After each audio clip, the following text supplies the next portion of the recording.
نحمدہ و نصلی علی رسولہ الکریم اما بعد فاعوذ باللہ من الشیطان الرجیم بسم اللہ الرحمن الرحیم۔ محترم بزرگوں اور دوستو عزیز بھائیو، انشاءاللہ آج کی مجلس میں آپ حضرات کے سامنے تراویح کے فضائل اور مسائل بیان کیے جائیں گے۔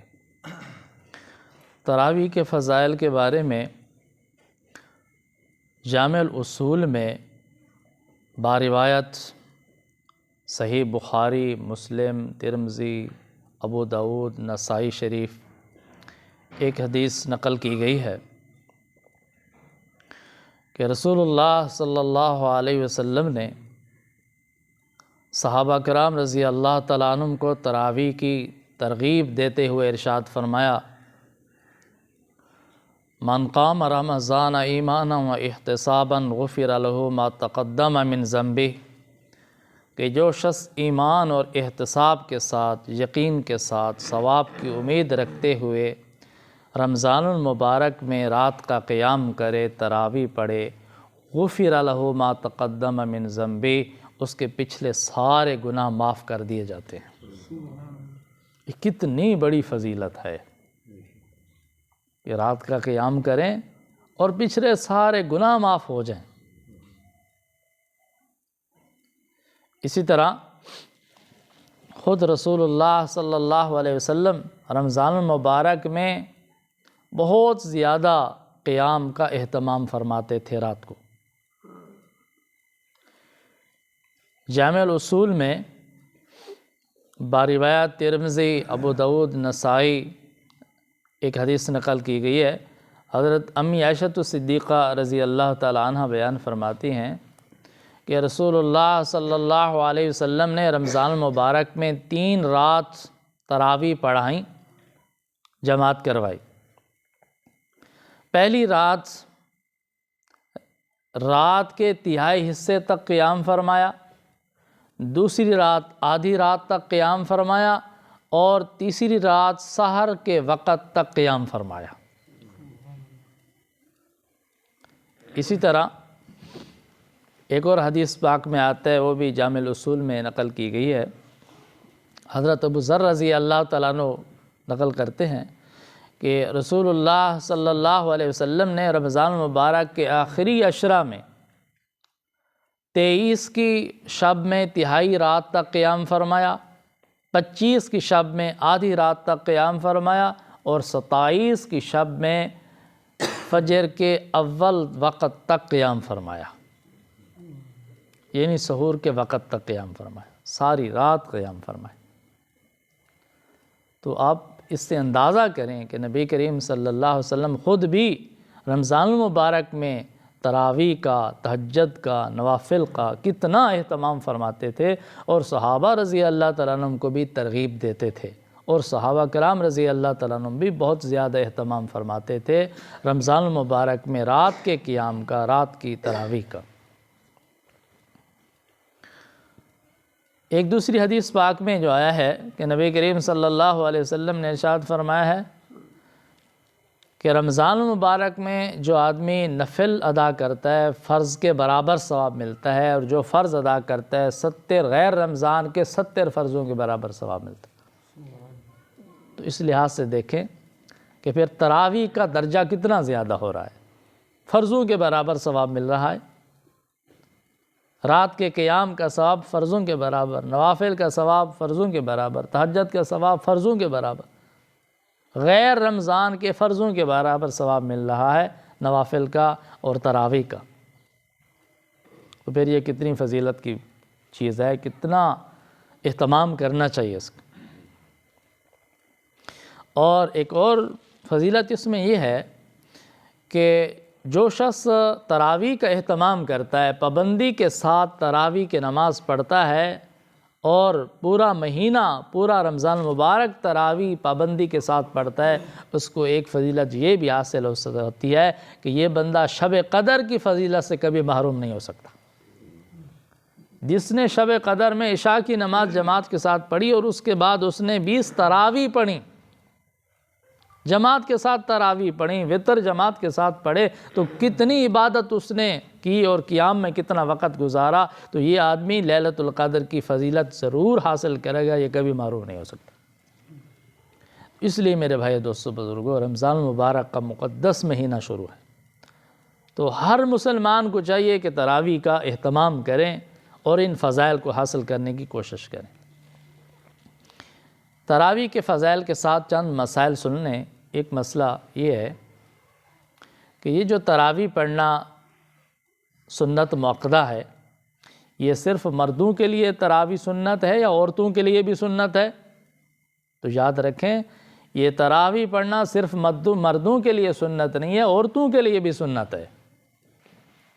اور سنت مؤکدہ ہے، ضروری سنت ہے۔ بغیر شرعی عذر کے اگر کوئی آدمی اس کو چھوڑ دے گا تو گناہ گار ہوگا۔ مظاہر حق میں دیکھیں،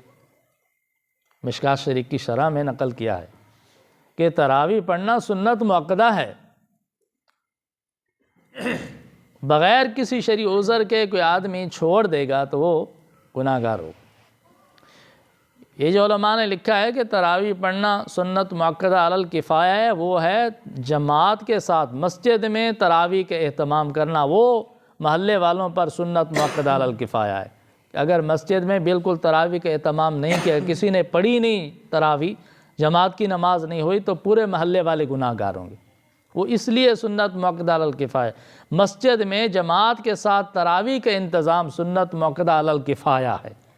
لیکن ویسے مسلمانوں پر انفرادی طور پر تراویح کی نماز پڑھنا سنت مؤکدہ ہے،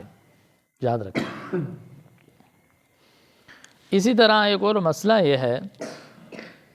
کہ اگر کسی آدمی نے کسی شرعی وجہ سے روزہ نہیں رکھا، روزہ نہیں رکھ سکا، روزے نہیں رکھ رہا، تو کیا وہ تراویح بھی چھوڑ دے؟ تو یاد رکھیں کہ تراویح روزے کے تابع نہیں ہے، روزہ الگ فرض ہے اور تراویح الگ سنت۔ اگر کسی شرعی وجہ سے روزہ نہیں رکھ سکتا تو جب وہ صحت یاب ہو جائے گا یا اس کی حاجت پوری ہو جائے گی تو روزے اس کے ذمے لازم ہوں گے، لیکن تراویح معاف نہیں ہوئی اس کو۔ اگر تراویح پڑھ سکتا ہے تو اس کے ذمے تراویح لازم ہے، اس تراویح پڑھنی چاہیے۔ اسی طرح ایک اور مسئلہ ہے کہ اگر کسی مسجد میں عشاء کی جماعت کا انتظام نہیں کیا گیا، عشاء کی نماز جماعت کے ساتھ نہیں پڑھی گئی، وہاں تراویح کی جماعت بھی نہیں کرانی چاہیے۔ کسی مسجد میں عشاء کی نماز جماعت کے ساتھ نہیں پڑھی گئی تو وہاں تراویح بھی جماعت کے ساتھ نہیں پڑھنی چاہیے، کیونکہ تراویح تابع ہیں عشاء کی جماعت کے، عشاء کی نماز کے۔ اسی طرح اگر عشاء کی جماعت خدا نخواستہ کسی مسجد میں کسی وجہ سے نہیں ہو سکی تو پھر تراویح کی جماعت بھی نہیں کرائی جا سکتی، کیونکہ یہ تراویح تابع ہیں عشاء کی نماز کے۔ تراویح عشاء کی نماز کے بعد پڑھائی جائیں گی۔ اسی میں ایک اور مسئلہ سامنے پیش آتا ہے، اگر آدمی مسجد میں جماعت کی نیت سے آیا، تراویح کی نیت سے آیا کہ میں جماعت کے ساتھ نماز پڑھوں گا، تراویح پڑھوں گا، مسجد میں پہنچا تو جماعت کی نماز ہو چکی تھی، تراویح کی جماعت شروع ہو چکی تھی۔ اب اس آدمی نے عشاء کی نے فرض نماز پڑھنی ہے، تراویح شروع ہو چکی ہیں، تو یہ آدمی تراویح میں شریک ہو جائے یا پہلے فرض نماز پڑھ لے اور بعد میں تراویح پڑھے؟ تو یاد رکھ، اس کا جواب یہ ہے کہ یہ پہلے اپنے عشاء کی نماز پڑھے، فرض نماز پڑھے، سنت مؤکدہ پڑھے، اس کے بعد تراویح کی جماعت میں شریک ہو جائے، اور جتنی تراویح کی رکعتیں رہ گئی ہیں وہ جماعت کے ساتھ وتر پڑھ کے بعد میں وہ پڑھ لے۔ ایسا نہیں کہ جماعت نماز پڑھی نہیں عشاء کی اور تراویح کے ساتھ شریک ہو گیا، تو ایسا نہیں کرنا چاہیے۔ پہلے وہ عشاء کی نماز پڑھے، فرض پڑھے، سنت مؤکدہ پڑھے، اور اس کے بعد تراویح کی جماعت میں شریک ہو جائے، اور جتنی رکعتیں تراویح کی رہ گئی ہیں وہ جماعت کے ساتھ وتر ادا کرنے کے بعد پوری کر لے، وہ پڑھ لے۔ تو اس لیے میرے بھائی اور دوستو بزرگوں، ان مسائل کو بھی یاد رکھنا چاہیے کہ یہ جو تراویح ہیں یہ الگ سنت ہیں، اسی طرح روزہ رکھنا یہ الگ فریضہ ہے، اور عشاء کی نماز یہ پہلے ہے، تراویح اس کے بعد ہیں۔ اور اسی طرح ایک اور مسئلہ بھی سامنے آتا ہے کہ اگر کچھ لوگوں نے عشاء کی نماز جماعت کے ساتھ پڑھی، اس کے بعد تراویح بھی جماعت کے ساتھ پڑھی، وتر بھی پڑھ لی، بعد میں پتہ چلا کہ جماعت کی نماز جو تھی فرائض کی، عشاء کے فرض کی جو جماعت تھی، اس میں سہو ہو گیا تھا اور اس سہو کی وجہ سے ہماری نماز نہیں ہوئی، عشاء کی نماز نہیں ہوئی۔ بعد میں پتہ چلا، تراویح پڑھنے کے بعد پتہ چلا کہ ہم سے ایسی غلطی ہوئی ہے عشاء کی نماز میں کہ ہمارے عشاء کی نماز جماعت جو کرائی گئی وہ ٹھیک نہیں ہوئی۔ تو لہٰذا اب عشاء کی جو فرض تھے ان کو لوٹانا واجب ہوگا، دوبارہ عشاء کے فرض پڑھنے ہوں گے۔ جب عشاء کی فرائض جو ہیں ان کا دوبارہ پڑھنا لازم ہوگا تو تراویح کو بھی دوبارہ لوٹانا پڑے گا، اس لیے کہ یہ تراویح تو تابع تھیں عشاء کی نماز کے، جب عشاء کی نماز فرض نہیں ہوئے تو تراویح بھی نہیں ہوئی، اس لیے پہلے دوبارہ فرض پڑھنے ہوں گے، اس کے بعد پھر تراویح کے ادا ہوگا اور پھر جماعت ہوگی فطر کی۔ تو دعا ہے کہ اللہ تعالیٰ ہم سب کو یہ فضائل حاصل کرنے کی توفیق عطا فرمائے اور یہ مسائل یاد رکھنے کی اور سنت کے مطابق عمل کرنے کی توفیق عطا فرمائے۔ وآخر دعوانا ان الحمد للہ رب العالمین۔